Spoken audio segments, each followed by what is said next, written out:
Welcome back to What's in the Bag. I am here with Gary Wilson. Gary, first of all, welcome. How are we? Alright, hi. Alright. Battling on, so yeah. For our American viewers, that is what we call a Geordie accent. You've ever heard of Sid Waddell? I'm somewhere near that. Somewhere near that. Teach me a proper Geordie word before we start. Gannon doon the tune. Gannon dun the tun. Aye, so that means we're going to town.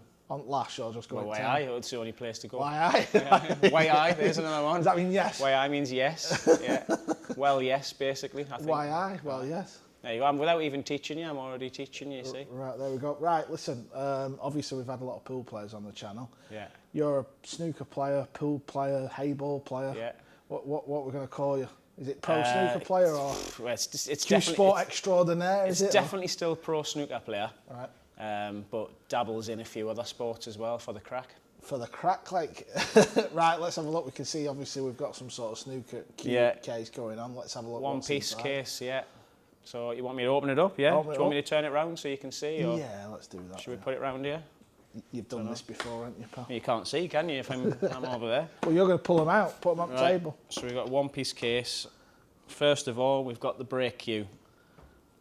So Q-Tech have Q-Tech very kindly sponsored us for a few years now playing in these events. And we've got the Q-Tech breech brake cue. How long have you been playing in some pool events now, do you think? When was the first one, do you think? Probably about 4 years ago. Maybe it's the UK Open. Oh, so UK Open was your first and then Spain was after that? Then Lugo was after that, Spain, yeah. And then I've probably played in about half a dozen events. So I've come to the conclusion, cue-wise, I'm settled on what I'm doing now. Right. Need the brake cue. And what about the break now, the actual break shot? Obviously, you've played a few events now. Yeah, I was all over the place for the majority of them events, to be fair. Right. You're thinking you've kind of got it, and then you play a match and you're absolutely all over the place and you haven't got it at all. I would actually say now, I still haven't got it, but I know my system, I know what I want to do, and generally it's kind of working. If it's not working, I feel like I know how to tweak it a little bit now as well, but in all honesty, it's still about 50-50. So I had a good day yesterday, I had a bad day the day before, I had a good... So, like, the first day I turned up, I knocked in, like, 5 in a row, 5 one-balls in a row and dished, and I was like, if that carries on every table in this arena, I'm flying here, but naturally it fell apart the day after. So, and is it still open bridge? Have you yeah, messed open about bridge. With closed No, bridge I've not messed about with none of that. I don't find, for myself, it's necessary. I know I'm maybe going to lose a bit of power. I don't lunge into the shot like the pool players. I'm not set up the same way as the pool players, but I find I've got my own little way of doing it, and it's consistent at least. It's not the most powerful, but it's generally consistent for me, so it is what it is. We'll see how it works out, yeah. Right, and I can see a little short cue in there. Yeah, so same again, Q-Tech. Got the jump cue to go with it, which I'm not too bad at, to be fair. Well, I did come in this room yesterday and Gary was practicing the jump shot when I walked in, weren't you, mate? Yeah, I was practicing a bit because I can jump, so I can generally hit the balls. With you yesterday, I was trying to do what you taught us, actually, wasn't I? I was getting a bit closer to the object ball, or the ones I just can't jump over.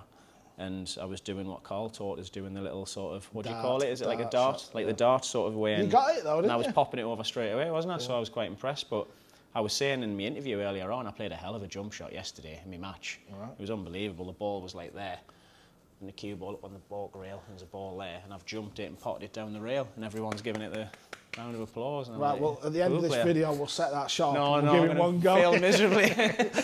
But as I say, I'm competent, I can jump, I've got the equipment. That's 80% of it, isn't it? You've got the equipment to do it. After that, you're just teaching yourself how to do it a little bit better. But yeah, I can jump, I just need to pop them more regularly. I'm not on the same level as the pool players, obviously, in that regard. Right, let's have a look at the cue. And this obviously the cue is quite unique, hence why he's got this case. One-piece case, yeah. So it's a green baize, GBL, Vanquish, and it's that Chinese 8-ball like selection. So it's essentially a big fat snooker cue. Chunky on the bottom, probably about 30mm butt, I'd imagine. I've had it chopped down recently. It was 58 inches. I've had it chopped down to 57.5 inches, which is still an inch longer than my snooker cue. But I feel for the pool tables and the power that you need and some of the shots that you play, you need that little bit extra length. And I feel it's a thing as well, actually. The fatter your cue, the more short it feels, if that makes sense. If you actually have a thin cue, it feels longer. Okay. So it actually feels very similar to the snooker cue. There, but we'll So Yeah, it feels good for me. It's essentially a big fat snooker cue. It's got an 11mm tip, which is the main thing though, not like 9mm. I remember, well, the best run I ever had in the UK Open was the last 16, wasn't it? And I was using a 9mm maple snooker cue. You did dabble with a pool cue though, didn't you? Dabbled with a pool cue, had more power, but felt I couldn't pot a ball over distance or anything. Yeah, it was too much deflection. So this cue, obviously, because you're still on the World Snooker Tour, if you ever come off that tour, do you think you'd stick with this cue, or do you think you'd get used to a pool cue? You know, if you decide to just go full down 9-ball. I think eventually you would have to. I think the more involved you get, the more you're just gonna be annoyed at the shots that you're missing. As in, like, you can't play certain shots with this cue. You just can't get the power to play the shots that the top players play in 9-ball that get you out of tricky situations. You can't always keep a good cue ball, as you know. Sometimes you just got to play a shot and hope you land, and you might be a distance away and you've got to draw it all the way back. Not screw. You've got to draw it all the way back, and you just can't do that with these kinds of cues. Right. But for me, as a happy medium, I feel I'm a lot more confident in potting the balls. It's got a Century titanium 11mm ferrule on, which is again different to what I was playing with before. It gives it a little bit less deflection. I was just going to ask you about the ferrule there. Yeah. Do you have titanium on your snooker cue? Yes, so the same ferrule but just a smaller size. Right, I know a little bit about this because recently I did buy a snooker cue for my Thursday night piss up with the lads, and I went up to Green Bay's to see Stuart. Yeah. And he gave me a titanium cue and a brass ferrule. I couldn't pot a ball with titanium. Right. So you try and explain to the American viewers Hang on, a titanium cue and a brass ferrule? No, titanium ferrule, sorry, and a brass ferrule. All right, so... But the brass ferrule, I was potting balls on snooker table. As soon as he gave me a titanium, I couldn't make a ball. So did you find you hitting everything thin?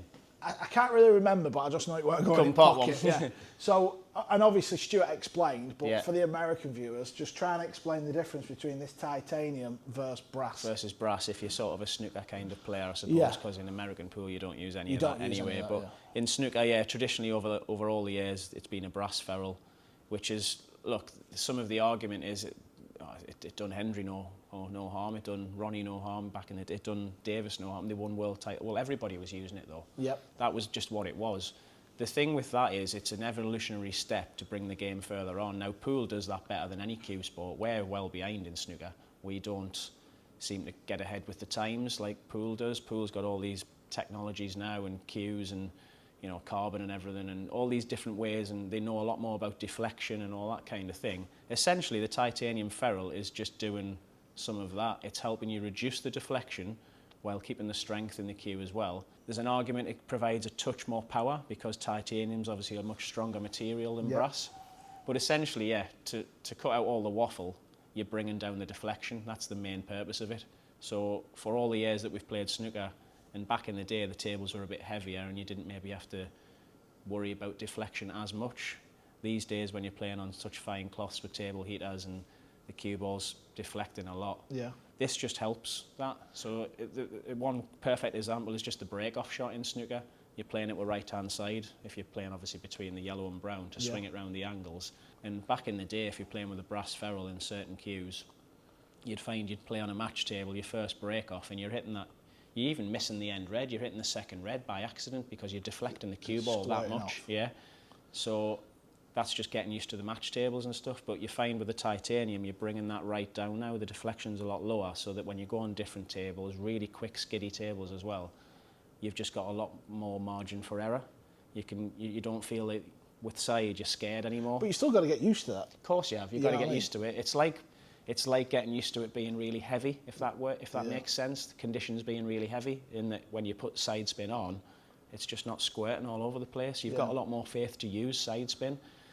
People would often say a number of years ago when we were all brass, like on the really fast match tables again, it's very much a plain ball game. You don't want to be using lots of side and all that. That's because they were scared to use it because it was just squirting all over the place. But more players that are on this, that they're finding they can play with side spin a lot more easier, and a lot of side spin as well, and it's just not squirting all over the place. Yeah. I would imagine the comparison in American pool is using like a maple top shaft versus a carbon shaft. Pretty much, yeah. Although there's differences, there's nuances in that.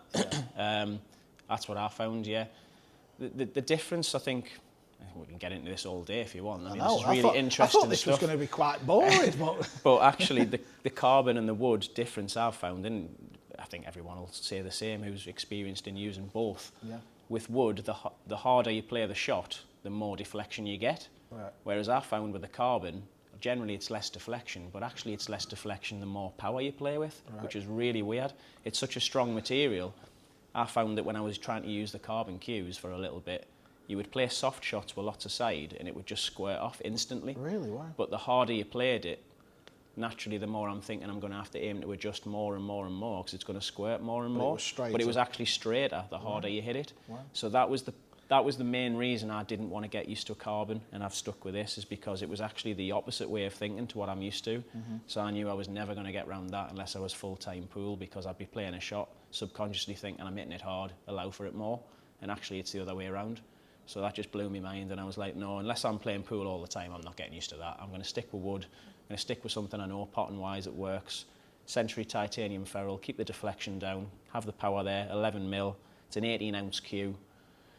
It does it for the Chinese 8-ball, absolutely no problem. A lot of them use this kind of cue, That's obviously. what essential that is, isn't it? It's a Chinese 8-ball cue. It's literally a GBL C8B, which is Chinese 8-ball. That's their sort of, what would you call it? That's high-end cue, sort of thing. Their best Chinese 8-ball set of cues. Sort of thing. Yeah. Right, one last question about the cue.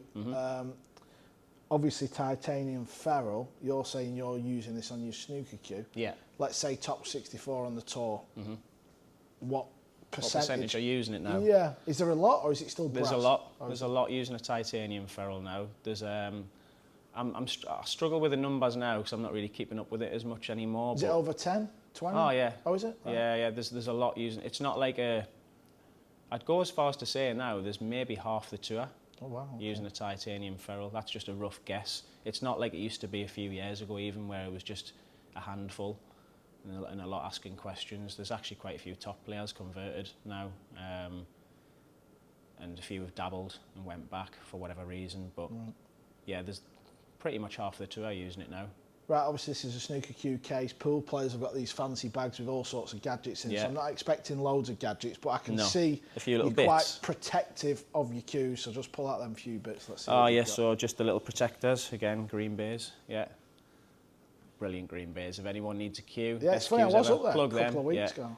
Just the protectors, tip protectors for the top, one for the jump, one for the playing cue, and one for the break cue as well. Right. Down the end here, I've got my little mini butts. So obviously, like the pool players I've got my own sort of version for the snooker style cue. Yep. Got the two different sizes. You can put them together and make one big one as well. So got that. And then apart from that, really, I'm not even sure if I've got any. I might have some hidden in here. Oh. No, I haven't. I used to have some sandpaper hidden in there. But actually, I think I've put it in this little bag now. Yeah, I have. So he's got his towel and chalk. I've got a little bag here, and without opening it up, there's just a couple of little bits of sandpaper in there. Lovely. Always got to rough your tip up a little bit, haven't you? And I've got this little thing that goes on the end of the cue, because obviously for the joint for the mini butts, it's just basically a joint protector. It's made of metal. Right. And the theory behind it a little bit as well is it adds a touch of more weight. So if you do find you're struggling with a bit of power, you can use that to add a touch more weight and maybe get a little bit more reaction on a power shot. Okay. And that's it really. Other than this little box, we have got a couple of spare tips and a little bit of sort of really fine sandpaper to go around the ferrule. That's it, pretty much. A couple of blocks of chalk. That's it. Well, that was very interesting. V10. V10 chalk. Towel V10, the best one. Right, Garrett. That is your what's in the case. What's in the case? Yeah. Cheers, pal. Cheers very much.